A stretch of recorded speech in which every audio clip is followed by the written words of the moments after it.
Good morning, Freedom Village. I'm Noah. And I'm Ashley. And welcome to your favorite morning show where we bring you all the latest news and updates from our wonderful retirement community right here in beautiful Holland, Michigan. That's right, Noah.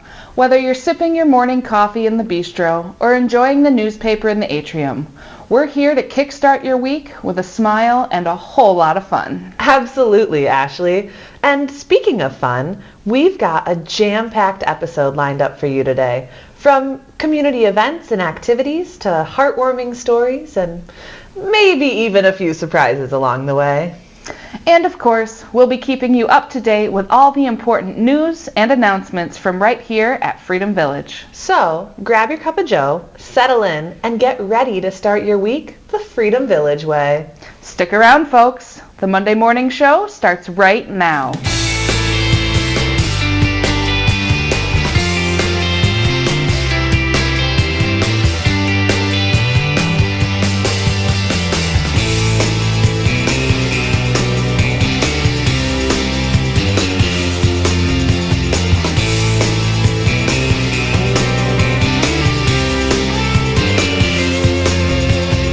Good morning. It's July 1st. Can you believe it?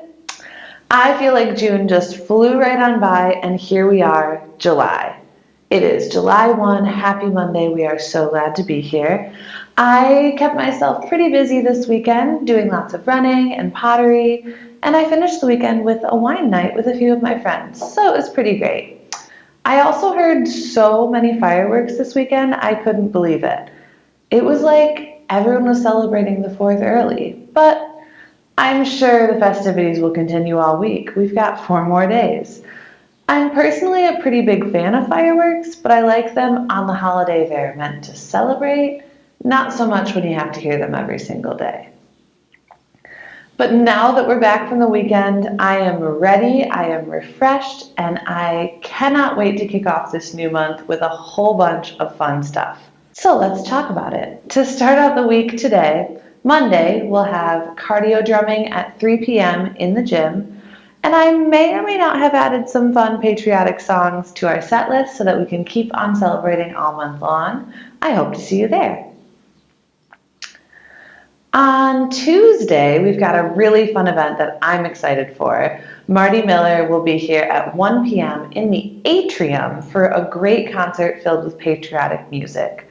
We'll also have some patriotic snacks, and he is right on time for the July 4 holiday later this week. And personally, I just can't wait to enjoy some patriotic tunes with Marty. Then, on Tuesday evening, we're going to continue our patriotic theme and head over to Collin Park for those weekly bus rides to the American Legion Band concert. The bus will head out at 6:45 p.m. Make sure you're signed up on community apps or Uniguest to ride the bus and go along. On Wednesday afternoon, we have an exciting new event on the calendar. This one should be pretty interesting, and I hope you'll all come. Commissioner Doug Zylstra will be here at Freedom to give us an Ottawa County update, letting us know what's happening in Ottawa County, including the new Family Justice Center, new body cams, information on the Art Trust. Be sure to bring any questions you may have for Doug to the auditorium at 3 p.m. Thursday is the day. It's 4th of July. That's the holiday we're celebrating this week. And Chris Campbell will be here in the gym at 3 p.m. for a healing restorative Tai Chi session. Maybe if you're, a little anxious about fireworks Thursday night, Thursday afternoon, you can kind of prep your body with some Tai Chi. At dusk, the City of Holland will be hosting the annual fireworks show at Collin Park over Lake Macatawa. If anyone wants to trek that way to see the yearly fireworks, they are always worth it. Otherwise, you might be able to see them from certain spots at Freedom Village. Friday will begin the only way we know how in the summertime, and that is with our weekly Folks on Spokes bike ride at 9 a.m., during which you will take a bike ride throughout town with a stop for a treat or coffee before heading back to Freedom Village. At 10 a.m., if you didn't go on a bike ride, you can head up to the auditorium for Meeting of the Mugs, which is an enjoyable coffee hour with your friends and neighbors. Saturday is a busy day.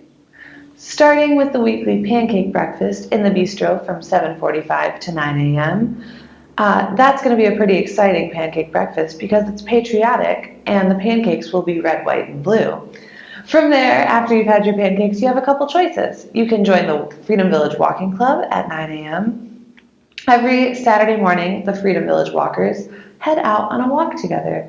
They leave from Freedom Village, walk for 30 to 45 minutes, and welcome all paces. If you're interested in joining a walk, all you have to do is meet at the front door on Saturday. Just wear your walking shoes, that'll help. Another Saturday option would be to head to the Waterfront Art Fair or do some shopping in Saugatuck. Enjoy a morning in downtown Saugatuck, whether you would like to spend some time at the Waterfront Invitational Art Fair, do some shopping downtown, sit and watch the water, you'll have a chance to do it all. The bus will drop off and pick up at the Saugatuck Center for the Arts, and you'll be able to wander as far or stay as close as you'd like. Be sure to take advantage of this fun summer opportunity, and please sign up on Uniguest if you'd like to go. The bus will leave at 9 a.m. and it will return right around 1 p.m. On Sunday, we'll round out the week with the Vesper service at 4 p.m. in the auditorium. Now that you know what's on the schedule this week, I would like to share with you a recent interview we did, this time with resident Barbara Kidd. Hi, Barbara. Hi, how are you? I am fine. This is Barbara Kidd. I'm Jill Kuiper, and we're going to talk a little bit about Barbara's life and her interests. And she's got quite a few interests, as I found out by talking with her. We had a lunch together about a week or two ago, which went on for, I think, an hour and a half. Yeah. And so I said, well, where shall we start with all the things that we talked about? But anyway, I think I'd like to go back to, you were born in Detroit, and that's where you started your life. And what did you do from there? Well, let's see. First of all, I was born and raised in Detroit, and for those of whom are Detroiters, it was the West Side. Oh. That's important. That's important. That's okay. important. We got that.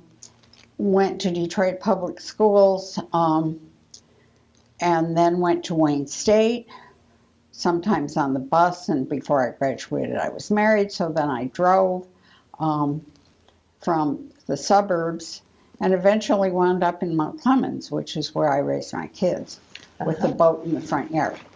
Did you have a college in between that, between growing up and having children? Well, I was halfway, 2/3 of the way through Wayne State when I married, and my daughter, when I graduated, I had my choice of did I want my parents there to watch me cross the stage, or did I want my mother home when I had a baby? So,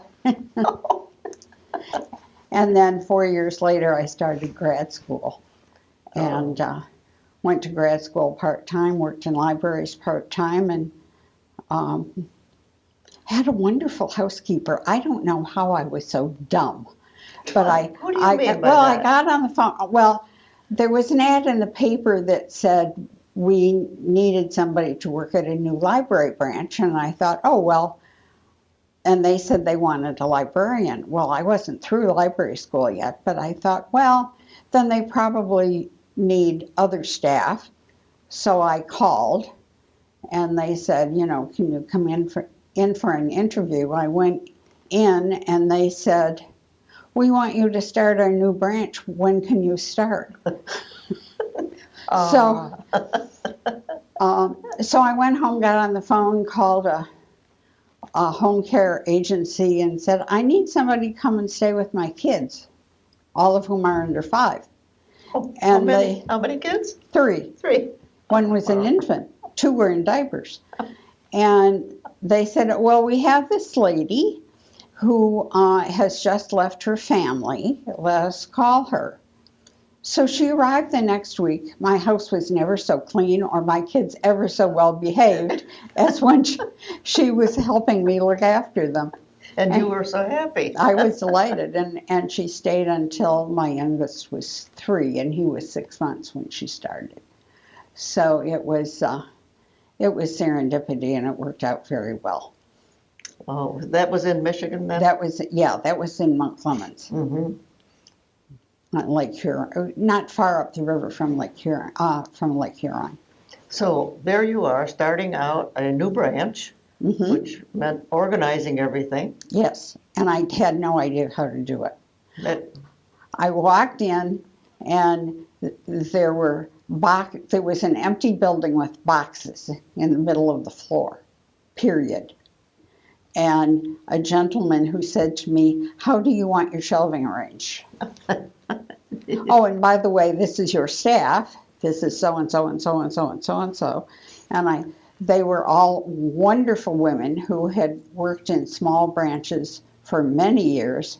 And I looked at them and said, "How shall we organize this?"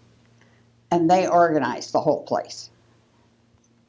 So, use your staff. use your staff. That's right. That's right. Oh, well, that's a great start. And from there, you did a lot of that kind of work. You moved around. Yeah, I went from there to Macomb County Library, which is in Mount Clemens, or was. There is no longer a Macomb County Library. And county libraries, when I started, were primarily backup libraries for local libraries, and much of Macomb County did not have local libraries at that point. They do now, which is why there is no longer a county library. The library worked itself out of existence. So they were looking for a film librarian. I had had some training while I was an undergrad in theater and filmmaking, and they were looking for a film library, so I went to an interview, and the director said, "What do you know about film in libraries?" And I said, "Nothing." And he said, "What do you know about film?" And I said, "Well, I worked on a few." And he said, "Well, that's more than anybody else in this county. When can you start?" So I learned a great deal as fast as I could about film in libraries, which of course at that point was 16 millimeter and short film for programs for things like Christmas parties and birthday parties. And what were these films of? What were they? Well, some of them how-to films, that kind of thing? Well, there were some how-tos, but there was a lot of children's stories. And both animated and live, and a lot of informational kinds of stuff, national parks, the local rivers, sometimes public issues, Rotary Club meetings. Government-sponsored films, too? Lots of government-sponsored films. And for kids' stories, we had a lot of National Film Board of Canada films because they did some superb animation. And walked away with, I can't tell you how many Oscars every year they won. But they were always fairly unique and great fun. And so you went away. I had a board member who every year for many years I attended the Educational Film Library Association annual conference in New York. Primarily because I could look all day, every day at short films, which meant I did not have to have them sent into my library to preview, because what used to happen with those films is they shipped them in so that you looked at them and knew what it was you were buying. When you're buying books for libraries, you primarily rely on reviews. Reviews don't really tell you what the color is, what the sound is like, that sort of thing. And so they would ship them in and ship them out. But of course you had to pay the shipping. You didn't pay for the shipping in, but you had to pay for the shipping out.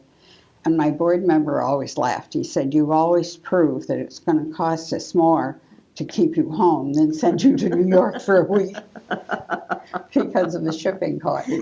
You mentioned that there were a lot of films, a film library, but does that transfer over all of this into your interest in Stratford? and the films that are No. there? No, Not it has at all. nothing to do with There's no Stratford. tie-in in there at all. I went to Stratford between my junior and senior year in high school, and fell in love. What did you see? Well, that particular one was sponsored by the YWCA in Detroit, and I saw Macbeth with Douglas Campbell, who was primarily a theatrical actor. He didn't do an awful lot of film. He was Canadian. Many years later, I saw him play Prince Hal in Henry IV Part 2, and his son, he was Falstaff, and his son was Prince Hal. So, but I was there the first year that there was, if anybody knows about it, Stratford started in a tent. And I was not there for the tent. I was there the first year that they had an honest-to-God theater. And at that time, it wasn't a complete round, but it was about 3/4 of the round with the most magnificent thrust stage. I mean, it was overwhelming. And I have been back every year since, but two.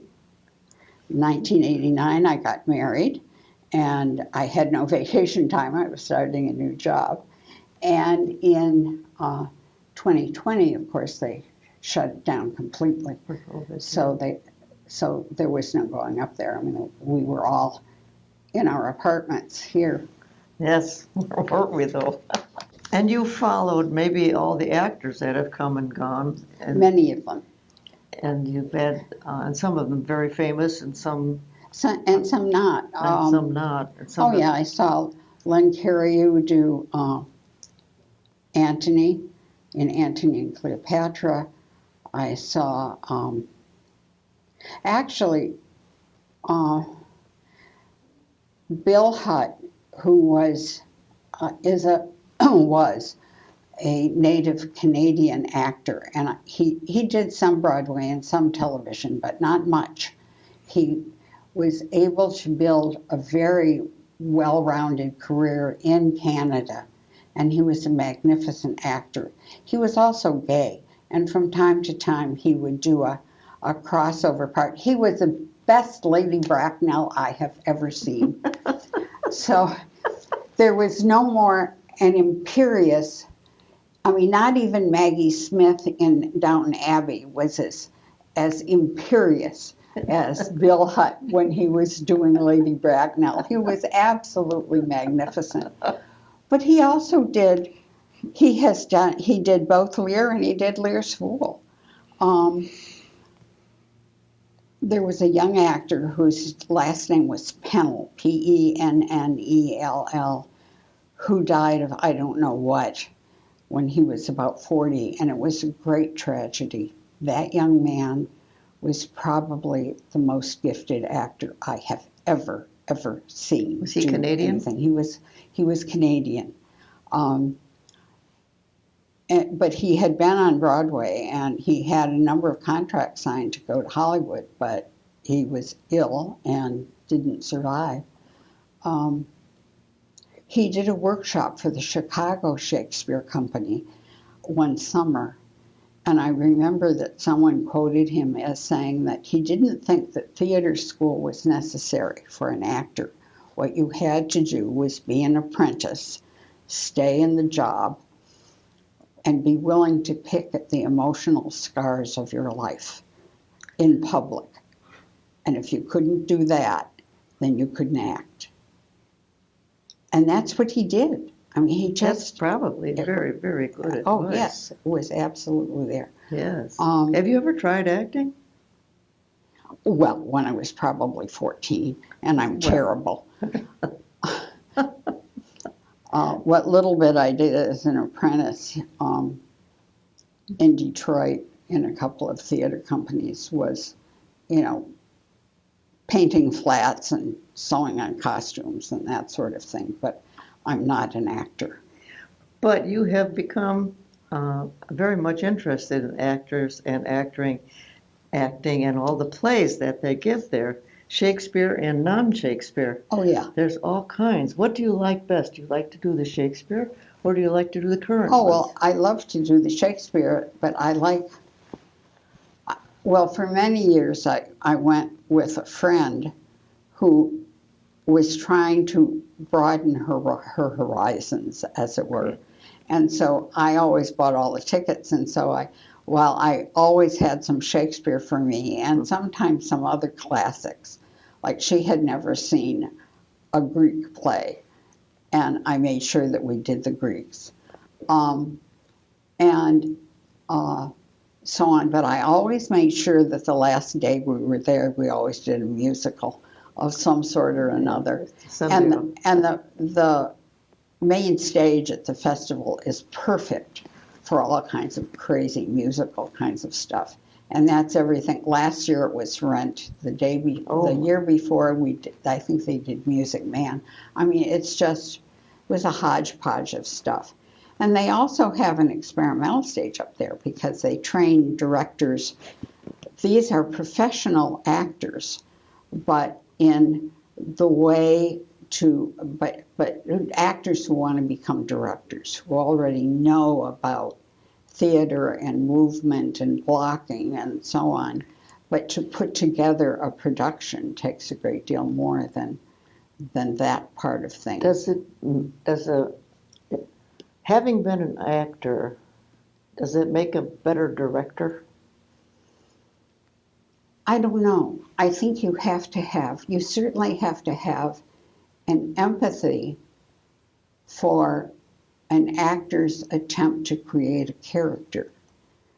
But I'm not so sure, depending on the show and depending on the script, it may or may not be important that you acted Doing yourself. Shakespeare versus a comedy would be... Well, sometimes comedy is harder than drama. Comedy is very difficult. If your timing is off, it falls flat. So you have to have absolutely perfect timing. And you have to be willing to make an absolute fool of yourself. Yeah. But there's comedy in Shakespeare, too. Oh, of course. Yeah. I mean, the groundlings are the best part. Yes. So that's always fun.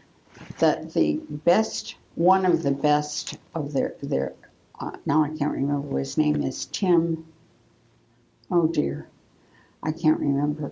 For many years they had as one of their most creative fools was a young man who was really lots of fun.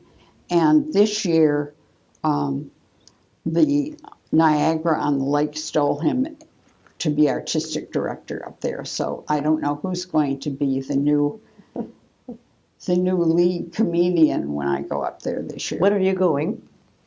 Third week in August. And you will see? Cymbeline. Cymbeline, I see. Well, it depends on my... That's by Shakespeare. That's by Shakespeare. And... see Hedda Gabler? Pardon me? Are you going to see Hedda Gabler by Ibsen? No, I've seen Hedda Gabler enough to choke on it. Okay. Ibsen is not my favorite author, to put it mildly. And then I don't know, there's a new Canadian play about, I know that it's about a young director who's trying to put together Shakespeare and everything's falling apart, and I don't know what that's going to be like. That could be good. And that's coming out of the director's program from last year. Oh. So it'll be a young man whose work I've never seen. So that's going to be interesting. And then I'm going over to the experimental stage just to see what they're doing. Oh. I have no idea. And that's a very small, intimate spot. Experimental in what sense? Well, they're usually new plays. They're usually by Canadian authors. And they aren't full-blown yet. You basically, you get a couple of acts, and it's sort of hanging together, but not quite. And it's very often in people still reading their scripts in black jeans and a turtleneck, and seeing where it goes. But that's where you find the new people who are coming up, and then you watch to see where they go. How long does it last? How long do you stay there? Well, this year I'm only going to be up there for 2 days. Go up 1 day, stay 2, and come back on the 4th. How many plays do you see then? Just 2, 1 a day on the 2 days in between. Yeah, I used to do 2 a day, but I can't do those anymore. It's too much to absorb. Too much. Well, I can't sit that long, among other things. Well, that's not all you do. You do a lot of things around here. Anything else you'd like to talk about, Barbara? Anything in particular you want to talk about? I think one of the things I want to talk about is libraries. I was in libraries for 45 years. And besides the film library, when I moved to D.C. from Mount Clemens, Montgomery County Library there was a quite populous place. And instead of having one central library and a lot of little libraries around it, it had 4 what they called regional libraries, each with a cluster of small branches around it. And each regional had its specialty. And so one was law, one was medicine that had a primary reference library that was good enough to get somebody through nursing school. The law library was primarily used by members of city council and sometimes our local federal rep, because it was easier to run into the Rockville Library than it was to go down than to holler for a Library of Congress. Yes. So wherever you were working, you became, if you were a reference librarian, as I was, it was, you never knew who was going to walk in the door or what it was they wanted in your specialty, because everybody knew which library to go to for if they needed some in-depth stuff. And so it was always the hunt to get the right information at the right time for the right person. Like to and do. That's what I love to do. You like to do the hunt. Oh yeah. And that means that meant that there was you never got bored, ever. Right. Because you just didn't know. I mean, it could be somebody who needed something from the National Library for Medicine, and it might have been, depending upon where you were, it might have been at one time one of the people who walked in was a minister from a church that was trying to decide how to form a nonprofit whose purpose was to provide housing, low-cost housing, and they wanted to actually build inexpensive housing, but they needed a nonprofit status to do it. How important, and I say this as a statement, our libraries are at all levels, from little kids all the way up to our age. That's right. And so necessary. So necessary. So necessary. And one of the things I think some of the most unsung people in libraries, and I never was one, are the children's librarians. They're the ones who, if you've ever been in a library that was properly built, the biggest storage area is all for children's libraries, because that's where the puppets are, that's where the little penny theaters are, that's where the kids learn to read and like to read. And if you get them young enough, they're not old enough to be blasé. Mm-hmm. It's not, I'm never going to use this, a computer will read it to me, sort of stuff. And nobody has yet said to them, if you can't read the directions to know which button to push, you can't even install that computer. So Oh, so, well, we've gone pretty much up a field all over the place today, but it's so interesting talking with you, and I'm sure there's much more that you would like to talk about. Oh, no, But that's I fine. think we have a time limit, and I think we've met it right now. We have. Thank you so much for a very interesting conversation with you, Barbara, Thank you, Joe. It's been fun. and I hope we can do it again sometime. Okay. Thank you so much, Barbara, for sharing. We really appreciate it. And a big thank you to our interviewer, Joe Kuiper, as well as all of the other people who are such a big help behind the scenes of the Monday Morning Show. We really couldn't do it without you. I believe that is all I have for the week. But wait, actually, I do have a little nonsense for you. I know, nonsense. Some of you might know about my love of post offices. In fact, I love them so much that anytime I go to visit a new place, one of my goals on vacation is to find the local post office, take a picture, one on my phone and one on a Polaroid, so I have a physical, souvenir, and add them to my post office collection, which leads me to our pretty exciting factoid of the day. On July 1, 1847, the United States Post Office issued its first general issue postage stamp, a 5-cent stamp honoring Benjamin Franklin, the first Postmaster General under the Continental Congress, and a 10-cent stamp honoring George Washington. How neat is that? Oh gosh, I love post offices. I just think it's so fun. Well, anyway, I think that's actually all I have for you.